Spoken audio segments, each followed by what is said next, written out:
Imagine for a moment that everything falls silent. The city's roar, your phone's notifications, the voices of the people you love. One by one they fade away. You're covered in the heavy scent of earth, surrounded by absolute pitch-black darkness. A moment ago you were resting on the shoulders of those who loved you. Now you sit alone with humanity's oldest solitude. According to faith, it's an interrogation chamber. According to science, the brain's final and greatest hallucination. What really happens on that first night inside the grave? Do you dare to hear what unfolds in those first hours beneath the earth? But let us pause here. Have you ever truly considered the physics of that solitude? It is not merely a lack of light, it is a compression of space. The silence is not empty, it is heavy. In that confined box, the concept of time begins to warp. Minutes feel like hours, hours like centuries. This is the universal 0 point, where biology meets theology. Before the angels arrive, before the neurons fire their last spark, there is the overwhelming reality of the soil itself.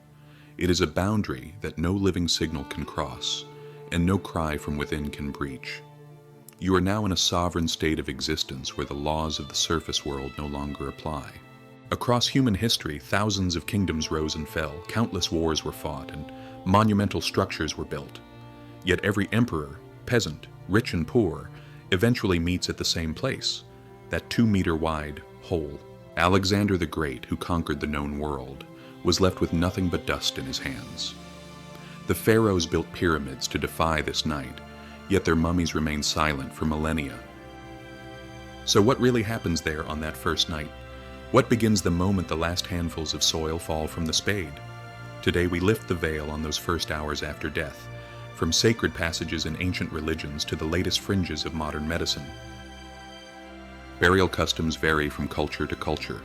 Some cremate, some inter, some return the body to nature. Still, the moment shared by Abrahamic faiths and the common human memory is the burial itself. But why do we bury? Is it simply hygiene, or is it a primal instinct to return the borrowed vessel to its source? The word human itself comes from the Latin humus, meaning earth. We are, linguistically and physically, creatures of the soil. As the congregation drifts away and the sound of departing footsteps is swallowed by the soil, a process begins, both a physical transformation and the start of a confrontation with the unknown. According to Islamic belief, death is not an end but an awakening, a passage from one realm to another. When the body is laid in the grave and the deceased stands alone, the soul is returned to it in a different register, not a physical resurrection, but a heightened, metaphysical state of perception. This state is known as Barzakh, a barrier between the living and the hereafter. In this realm, the senses are not dulled. They are sharpened to a terrifying degree. You hear the footsteps of your loved ones walking away, the last connection to the world of the living breaking off. And then the silence is broken. Then the scene described in the hadiths unfolds, the two formidable beings who break the silence, Munkar and Nakir. The visualization of these entities in Islamic eschatology is designed to shake the soul to its core. Descriptions portray them as dark-complexioned, eyes flashing like lightning, voices like thunder. They are not there to comfort, they are there to audit. When they stand over you in the grave, they do not ask about your bank account or your diploma. Their questions are short and clear. Who is your Lord? What is your faith? Who is your prophet? But there's a detail often whispered in deeper theological circles, the embodiment of deeds. In that darkness, you are not truly alone. Your actions in life take on a physical form. For the righteous, a handsome, fragrant companion appears to comfort them, saying, "I am your good deeds." But for the corrupt, a hideous, foul-smelling creature emerges from the shadows, sitting heavily upon their chest. The soul asks in horror, "Who are you?" And the figure replies, "I am your lies, your greed, and your cruelty." The first night is not just an interrogation, it is a mirror. If a person lived by those values, the grave widens until it feels like a window opening to paradise, and that first night becomes a peaceful sleep that lasts until the resurrection. But for the denier and the oppressor, the grave tightens like a vice. The pressure of the earth upon the body in that moment, in Islamic literature referred to as the punishment of the grave, is the first small taste of the final reckoning. That first night is, in a sense, a brief fragment of Judgment Day and the first hue of eternity.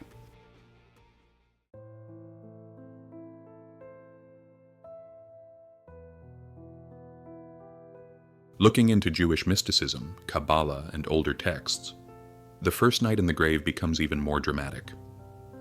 In Judaism, the soul's departure is not always instantaneous. There is a profound concept known as aninut, the period between death and burial, where the soul is confused, hovering near the body. But once the stone covers the grave, the entity known as the angel Duma, the angel of silence, takes charge. In ancient midrashic texts, Duma is the guardian of the souls in the interim. He announces the arrival of the new soul to the spirits already dwelling in Sheol. The highest level of the soul, the neshama, may leave immediately, while the lower soul, the nefesh, remains attached to the body. This attachment creates a spiritual friction. The nefesh identifies with the physical form. It feels the coldness of the grave and the decay of the flesh. This is not to punish, but to disillusion the soul from its love of the material world. Here the concept of hibit hey kever, the shaking of the grave, comes into play. Angels visit and shake the grave to separate the soul from its worldly ties, ambitions, and sins. It is like a mother shaking out a dirty rug. Consider the metaphor here. Separation is painful. Just as ripping a bandage from skin hurts, ripping the spiritual self from the physical ego is agonizing. Kabbalists speak of the kaf hakela, or the hollow of the sling, where the soul is flung from one end of the world to the other to cleanse it of transient desires. It sounds terrifying, yet its purpose is ultimate clarity. This spiritual purging, a painful cleansing, is the main theme of that first night. The soul hovers above its body for the first 3 days, watching the house it left and the loved ones it left behind. This is why the mourning ritual of Shiva, sitting 7 days, is so crucial. The prayers of the living act as a beacon, guiding the confused soul away from the grave and toward the light. As the body begins to decay, the soul's attachment to the material world can become a source of anguish, and the true journey begins. In Jewish tradition, the first night in the grave is less about terror and more about purification and acceptance.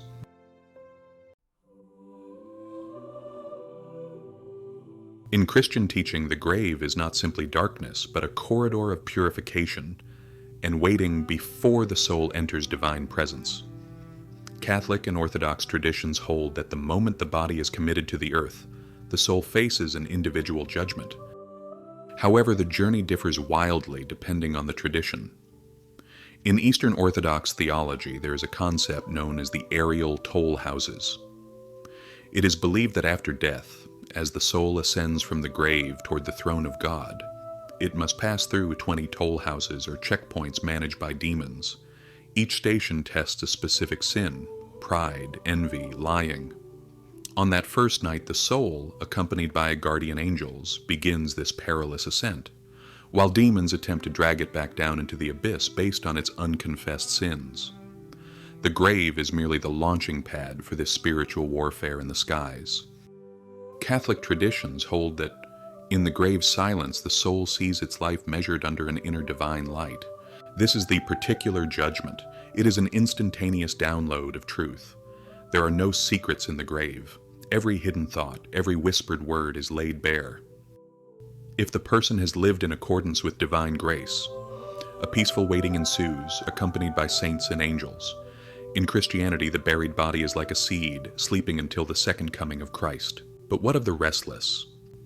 Some interpretations emphasize an intermediate state, a kind of purgatory or limbo. Imagine the first night not as torture, but as a hospital for the soul. The pain felt here is the fire of God's love burning away the impurities of the ego. It is a place of longing. The soul in purgatory knows it is saved, but it cannot yet see the face of God. That ache, that burning nostalgia for the Creator, begins the moment the coffin lid closes. If the soul is not yet entirely pure, that first night begins a deep longing and cleansing of remorse. But the common thread is this: death is not the end. It is the first stop for a traveler returning home. Before we turn to modern science, we must acknowledge a fear that has haunted humanity for centuries, a fear that predates our understanding of brainwaves: taphophobia, the fear of being buried alive. In the 18th and 19th centuries, before the invention of the stethoscope and EEG, the line between life and death was blurred. Cholera patients in deep comas were sometimes mistaken for dead. History is filled with macabre accounts of coffins opened years later, revealing scratch marks on the inside of the lid. This historical trauma adds a layer of visceral horror to the first night. Imagine waking up not to angels or demons, but to the stifling lack of oxygen and the crushing weight of realization.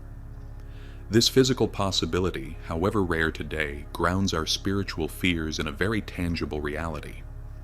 It reminds us why the grave is the ultimate loss of control. Beyond faith, modern science has also begun to explore what happens at the threshold of the grave. Studies suggest that after the heart stops, the brain can remain active for roughly 7 to 10 minutes. But 10 minutes on a clock does not equal 10 minutes in the mind. In dreams, a few seconds of REM sleep can feel like an hours-long narrative. If the brain enters a final hyperactive state, that 7 minutes could subjectively be experienced as days, years, or even a timeless eternity. This suggests that eternity might not be a place we go to, but a state of mind we fall into. It has been observed that at the moment of death, the brain may produce bursts of high-frequency gamma activity, almost like a final dream. What does this mean? Some theorists propose that the scenes described in religious accounts, the light flash, the interrogation, the tunnel of light, could be products of the brain's last bursts of activity. Let's go deeper into the chemistry. The pineal gland, often called the third eye, is hypothesized by some researchers to release a flood of DMT, dimethyltryptamine, at the moment of death. DMT is the most potent psychedelic known to man, capable of creating entire universes, encounters with entities, and feelings of oneness with the cosmos. Could it be that Munkar and Nakir, the angel Duma, or the aerial toll houses are encoded into our biology? Is the interrogation a biological program running to help the consciousness detach from the dying host? Those altered perceptions, where time seems to fragment or stretch, might feel like an eternity to the consciousness during those final minutes. Furthermore, consider the phenomenon of terminal lucidity. Often, patients with severe dementia or brain damage suddenly regain full clarity, memory, and personality hours before death. Science struggles to explain how a damaged brain can suddenly function perfectly. This suggests that consciousness might not be produced by the brain, but merely transmitted by it, like a radio signal. When the radio breaks, death, the signal, soul, doesn't disappear. It just stops playing through that device. Science has not settled the question of where consciousness goes, perhaps the Barzakh of religious texts, and the last electrical storms of our neurons point to the same door. The silence inside the grave could be the final, fiercest struggle between mind and matter. 3 religions, countless myths, and a cold scientific curiosity all say, in different words, something similar. When the soil is drawn over you, you leave everything outside the gate. Titles, wealth, clothing, all remain behind. The pharaoh leaves his gold. The CEO leaves his empire. The beggar leaves his rags. The grave is the great equalizer. It is the only border crossing where you carry no luggage. In the silence you carry with you only what you planted while living. The seeds you sowed, the bonds you built, and the love you left behind. Maybe the first night in the grave is not an end, but the start of the most honest conversation you'll ever have with yourself. What do you think?